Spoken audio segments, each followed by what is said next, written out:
Hoy se cumple el 181 aniversario de la independencia de la República Dominicana. Y qué bueno que se cumple en un momento en que la República Dominicana se encuentra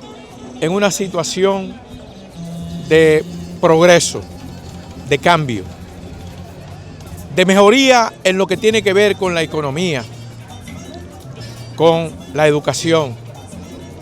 con la paz social, con una situación en la que se coloca entre los países de Latinoamérica en uno de los primeros lugares. Qué bueno que tenemos a un presidente como el presidente Luis Abinader, que ha sabido interpretar el papel que le corresponde a la República Dominicana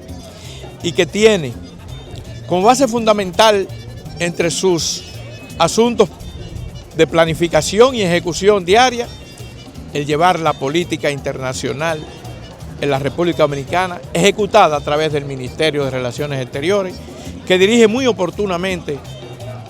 el ministro Roberto Álvarez y que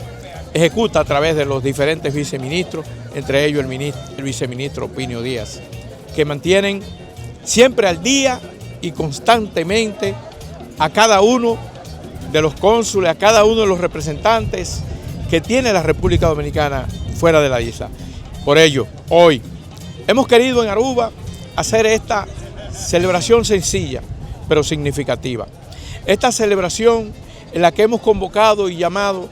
a los diferentes ministros, a los parlamentarios, a los políticos de las diferentes expresiones organizadas de la República Dominicana, de los diferentes partidos, organizaciones religiosas, sociales, culturales, deportivas, a fin